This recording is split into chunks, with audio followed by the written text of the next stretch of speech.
Flux Capacity. Hey, and we are live. Hey, folks, thanks for tuning in to the BAMP podcast, our indie comics chat.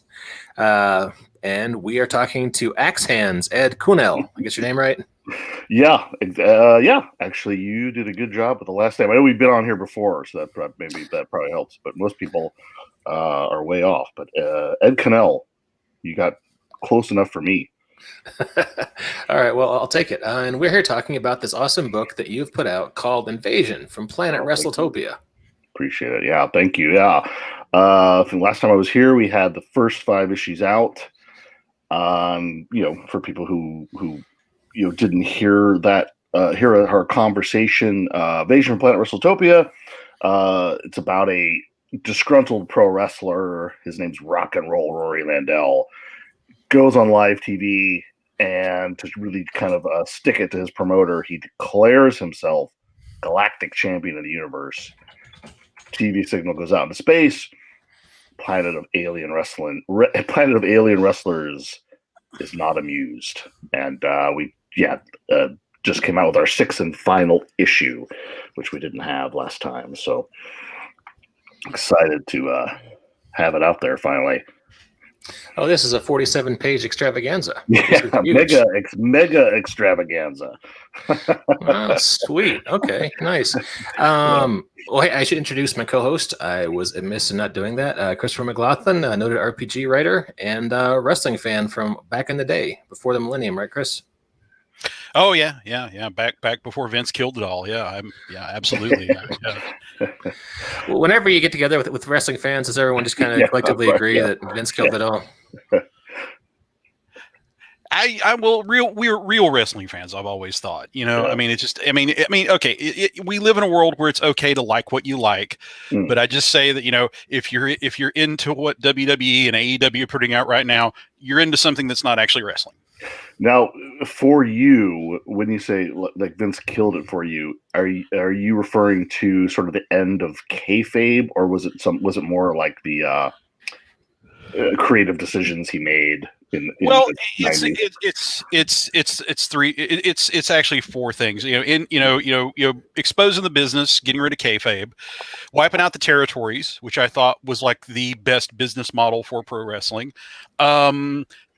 The fact that Vince is just a terrible human being, all in all, I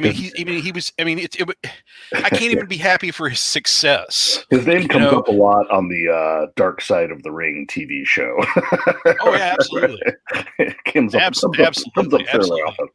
Absolutely, and I never cared for. Even if we still had territories in kayfabe, I would still not care for the cartoon bullshit that Vince thinks is wrestling.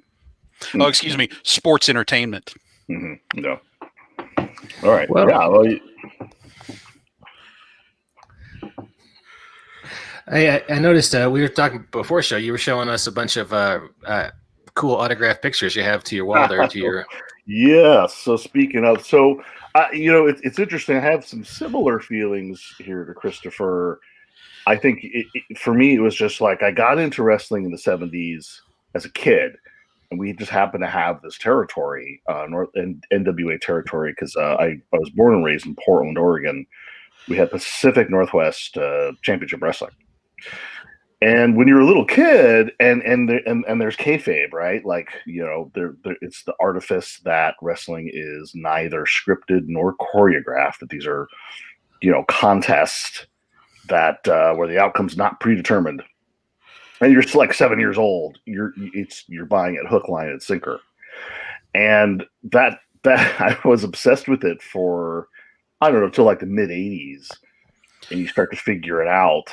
And it's a little bit like finding out Santa Claus isn't real. It's a little hard. Like you can still enjoy Santa Claus, but you can't enjoy him the same way you enjoyed Santa Claus when you were, 7 years old. It just doesn't psychologically. It doesn't work that way. But you're asking about the pictures, so I haven't been to that many live wrestling events really, but and honestly, they didn't come to Portland that often back then. But let's see if I can know what the heck I'm doing here. But I went to some of the big shows, And I saw the so this is my autograph collection. My lovely wife Andrea was kind enough to put them on the wall for me. But I saw the Road Warriors, saw Playboy Buddy Rose, saw Ric Flair defend his belt twice, once against Dusty, who's in the corner, and saw King Kong Bundy and Hulk Hogan go at it in a steel cage, and even got to see Piper, who, funny enough, Piper felt very loyal to Don Owen, who is the promoter of Pacific Northwest Championship Wrestling. Don Owen really helped him get his start, and legend has it that Roddy Piper he was with Vince, he was with the WWF as it was called, their top heel, but told Vince McMahon, he's like, I will not wrestle in Portland. I just won't do it. And McMahon had to let it slide. However, he did wrestle in Portland for Don Owen, even when he was under contract with WWF, came to Portland and wrestled on one of Don Owen's big super cards at our Memorial Coliseum, and wrestled Buddy Rose, which was kind of unheard of for a WWF superstar to do that. But he did that for Don Owens. It was pretty unique, a pretty special card to be at. It was pretty cool. Well, it's amazing. I've always thought that, in pro wrestling where, it's impossible, it seems, to find somebody that doesn't have an issue with somebody else. It goes double if you're it goes double if you're a promoter. Yeah. I have yet to hear a negative story about Don Owen for all the years that he was in business, and all the shows he promoted. You never hear a Don Owen screwed me out of my money or anything like that. And that's just incredible, because it's like wrestling seems to have a shortage of high character people like that on the promoter end, and most of the good people get run out of the business by the crooks pretty overnight. So great testament to a great man. But from what I was also obsessed for a while with all these books, the behind the scenes and shoot interviews. But from what little you can kind of glean about Don Owens, was he was a bit of a wild card with the other NWA promoters. He wasn't afraid to go out on his own if he disagreed with them, and I think part of that was wrestlers described him as a good payout man. I guess he would pay at least a little better than a lot of the other promoters, which they may not have liked. So I haven't heard too much negative about him either. So supposedly there was a little he actually, I think, was second generation, and so there was a rumor about his the way I think his father was able to maintain exclusivity over the territory. There was rumors about burning someone's house down. But that wasn't Don. That was, I guess, Don's dad. So we can't hang that on Don. So they're a little bit like the mob. I think these old school NWA promoters. He was the Michael Corleone. He was going to take everything legit. And Grandpa was a crook, and his son was a lawyer, right? That's how American way. Well, hey, I've been scrolling through issue 6 while you guys are talking wrestling stories, and as I said last time, I just love your guys' art on this. It's just got a really fun feel to it. Thank you, and I need to mention that, quickly. So the artist on the last 3 issues of the series, the 6-issue miniseries, finally it's all finished, and for the last 3 issues we had Kendall Good as our artist, who's also worked on some of the SmackDown books for, I believe, Boom. Really great artist and a great guy to work with. And for the last 2 issues, we had our colors done by Geo Butler, who's great colorist. And the two, I think, it's a great pairing. And Sal Cipriano on letters. And I do want to mention, you're scrolling through some of our beloved bonus material there. Which, I have to say I'm a big fan of the Pope and the 2 priests here in the stand. yeah, that's from the issue. I mean, so it's probably not spoiling anything too much to say. Rock and Roll Roy Landell makes us boast about being the Galactic Champion. Alien planet invades because they have, the one true Galactic Champion, right? So it's probably not too much of a spoiler to say, okay, at the end of this whole thing, Rory has to, wrestle.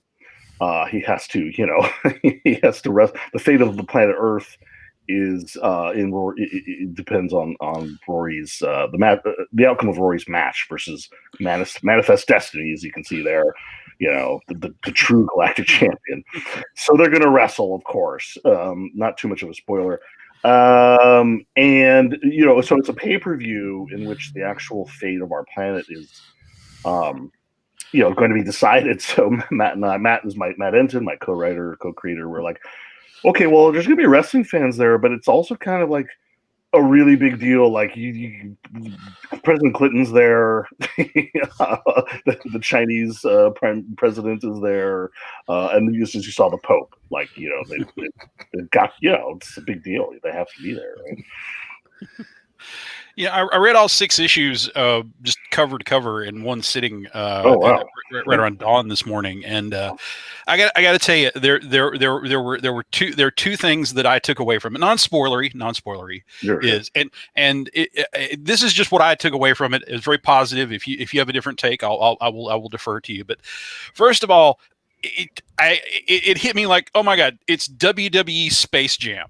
Which I just thought was brilliant. I just thought was brilliant. We've heard some of that, yeah. And the second thing I took away with it is you tied it in with like my all-time favorite fictional conceit. It's a universe where not only is kayfabe still around, it's universal. Yeah. It has that feeling like an El Santo movie. Yeah. To where, not only are you used to like, every problem from like crime lords to vampires, you call the police and you call your local masked Mexican wrestler. Yeah, right.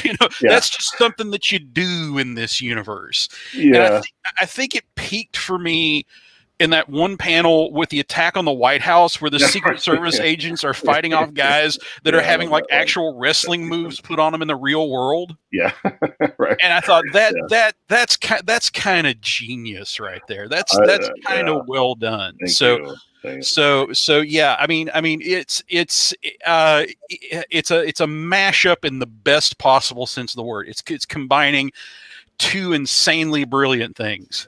So it was a great fun read.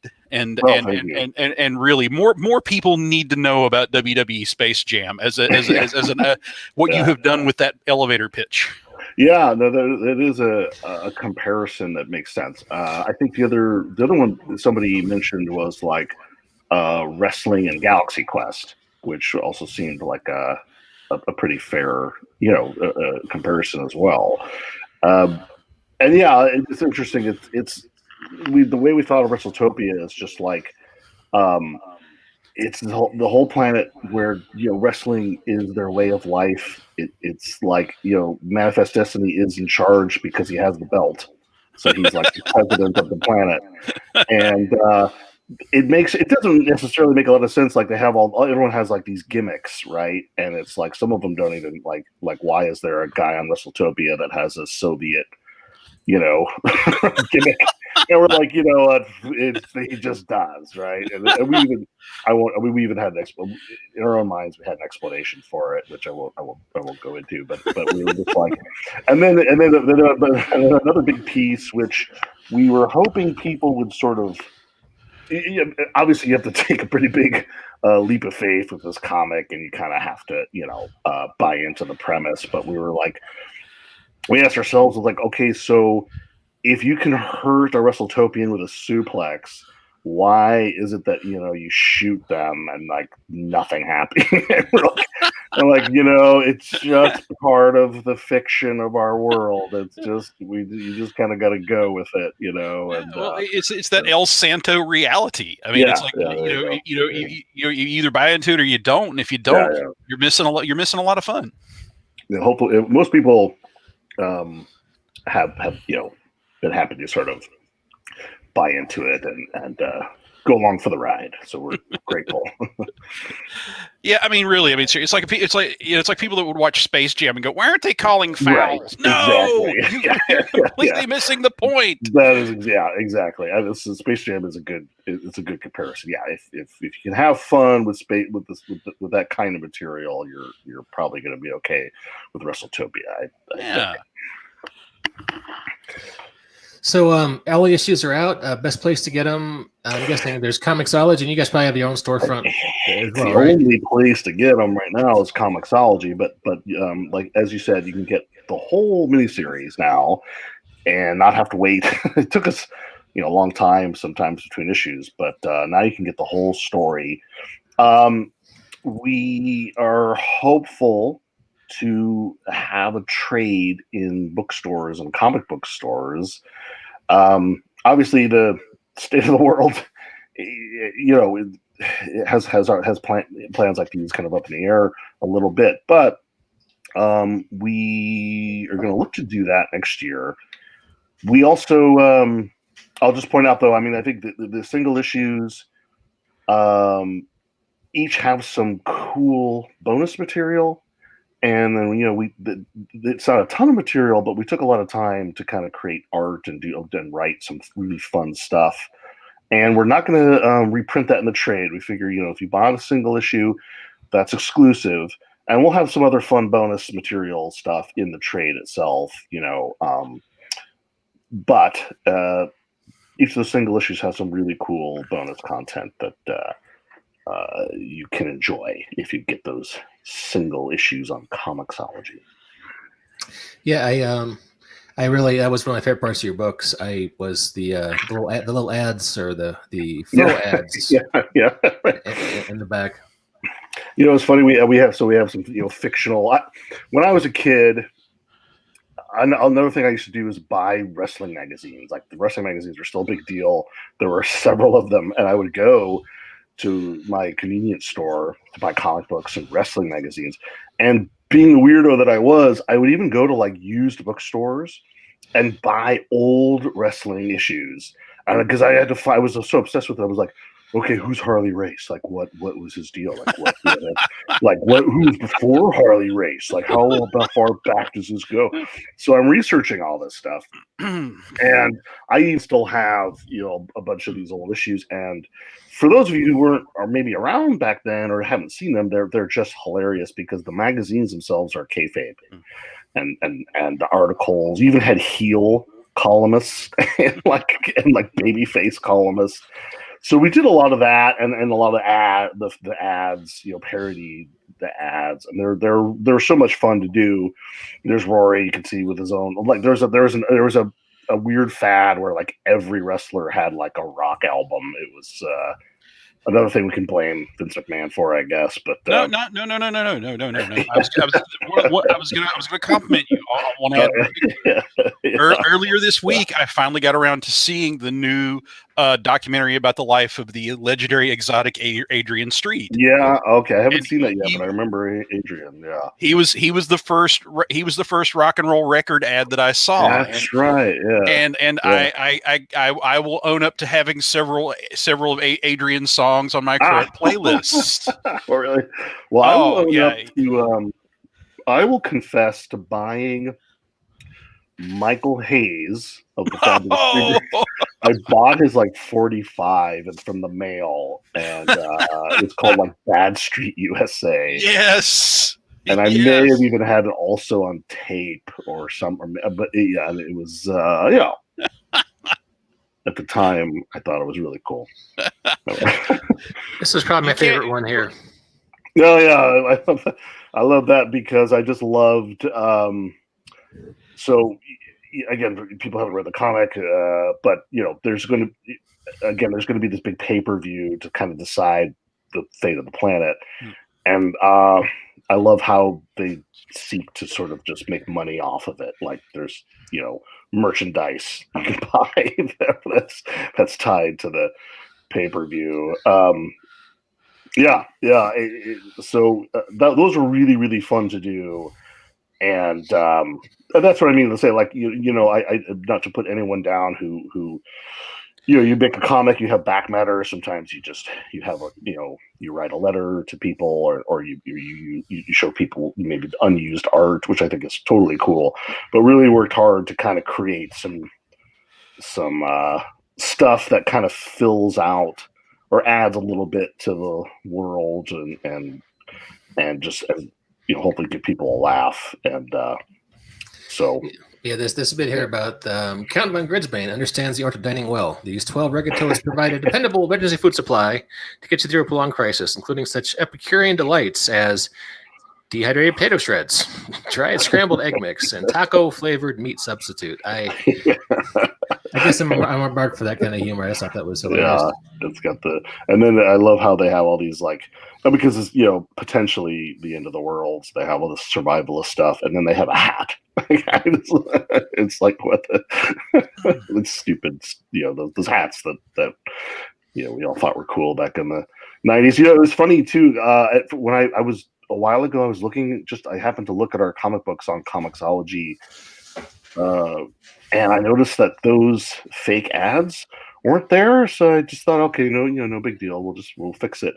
But I guess I don't know if it was an algorithm or maybe it was actually somebody at Comixology, because they have a policy like you can't put ads in your digital comics. So I think somebody, either it was an algorithm or maybe a person, thought they were real ads and had blocked them from. Oh, geez, wow. It's like we got it fixed, obviously, but it was funny that I can't imagine a person really thought those were real. We were really selling those things, but the chemical toilets, but maybe. Ooh, let's hope it was an algorithm. That's crazy. So you guys are published by this interesting company, Starburns Industries, which, as viewers of Community will recognize, the name Starburns was a character, and that's Dan Harmon's comic imprint, right? Yeah, well, yes. So there's a Starburns Industries is this animation production company down there, and Harmon is a co-founder, and then Dino Stamatopoulos, who is the comedy writer and also the guy who played Starburns on Community. I believe he wrote for Community as well. Is one of the founders, and along with several other people. And the person there who really wanted to kind of publish comic books is Simon Oray, and he. And they're cool. There you go. I mean, there's the books. Most of the books so far that they're published are a lot of them are on Comixology. Not all of them. You can go to their website to find more. But yeah, and Dan Harmon actually had a graphic novel out too. That was Gregory Graves. That was pretty cool. So, that's been really cool. We started self-publishing, but we kind of fell in with them after the first two issues, and it's been cool. It's been really neat. Okay, cool. Well, hey, big question is, what is next for the guys at Suspicious Behavior Press? Yeah, so we are working on what I would like to do ideally is we got another miniseries in mind that we're really kind of jazzed about. And it's a little hard to figure. We're still trying to figure out the elevator pitch, but it's essentially a small town in Wisconsin where vote as if your life depends on it becomes like their reality. So this mysterious comet brings to life all these animatronic historical figures, and they go on like a murderous rampage, and it all culminates in like an election. Because there's a crooked mayor who kind of uses the whole thing to his advantage, and it comes down then. There's lots of cool action and violence, but it all comes down to like an election to decide like if you're going to, the townspeople are going to live or not. And I would also love to really, there's at least two, I think Wrestletopia one shots that we'd really like to do that make for sort of a good postscript to the miniseries. Like you don't have to have them to enjoy that whole story, but there'll be kind of little addendums to to the tale that we're telling there with those 6 issues of Wrestletopia, and then we'll see. So I think we have it in our mind that we're gonna pull it off somehow, but. And we've done a lot of work on this X Major series. I think it's kind of ready to go. We'll just try to find a publisher first, and I don't know. Who knows? See what happens after that. And Matt, my co-creator Matt, by the way, which he's sorry he cannot be here, but he just got super slammed with deadlines and couldn't unbury himself. So he says hi. But, hey, Matt. Yeah, it's no worries. It's all right. So Netflix development deal is in the works. Right, sure. No, I mean, I don't mind speaking frankly about this. So we created this. We really created this comic because more than anything, Matt and I, we've worked together a lot. We've written things together, and this particular Wrestletopia we loved, and we didn't want to kind of just let it fade away. If it's screenplay, nobody cares. So we're like, okay, let's make this into a comic book. We could put that out in the world. People could see it, view it, touch it, smell it, read it. And if nothing happens after that, I can live with it. You know what I mean? It just now that it's out there and you realize how much money you spent on it, you think, well, it'd be a good idea to either make some money off the comic and who knows. And we wrote a pitch deck. And one of the cool things about Starburns Industries Press is they have obviously a lot of connections there. They're an animation production company. They were involved with Rick and Morty animated show and a bunch of other cool stuff. And I haven't heard of that. What is that? Rick and Morty? Oh, Adam, I'm fucking with you, man. Okay. I don't want to assume. So I mean that obviously is a big deal for the company. So we were like, oh man, we got to finish these 6 issues. That took us forever. I was looking at our old contracts, and I think we signed a contract with our first artist in 2016, and now so we're finally done with the 6th issue. We made a pitch deck for Simon so he could take it around to people like Netflix. And we just finally got that pitch deck done. And then the whole world exploded and imploded and everything else. So we're like, okay, well, you know what? Let's not even worry about that now. Let's just hope we're all still alive. And I think we're still kind of in that weird space where we're like, okay, what's is this really important right now? Do we really care about shopping it to anybody at this point in time or whatever? But we'll see. I think one thing is like animation, I guess, is going to be huge because it's just harder to bring humans together to film things. So who knows? We'll see. All right, cool. I'll definitely look forward to it. I've been a big fan of your books, and thank you.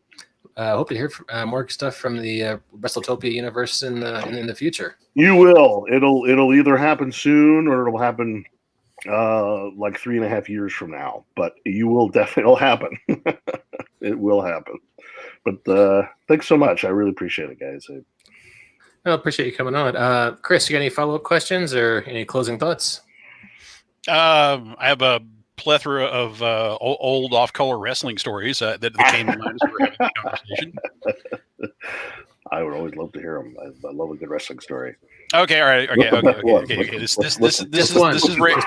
What's the craziest one? The craziest one I've heard lately, and this is rated R, so you might want to get folks, might want to get your kids away from the speakers. Is a story that's going around about Harley Race. You mentioned Harley. The story goes that Harley, back in his days as the traveling NWA champion, was pulled over for erratic driving, and while driving around the back roads of the South by an old Southern policeman, and he went up to the car, found Harley, let's just say not an ideal driving state, kind of literally hung over the wheel, with the front of the car completely full of beer cans and a naked little person in his lap. I hadn't heard this one before. And these are the days back when, off-duty cops would work security at the wrestling matches. So they kind of knew the wrestlers personally. And this was a guy that actually knew Harley. And as they were wont to do back in those days, the cop goes, "Harley, what are you doing?" And Harley, just kind of opened one eye, barely looked at him and said, "Fucking."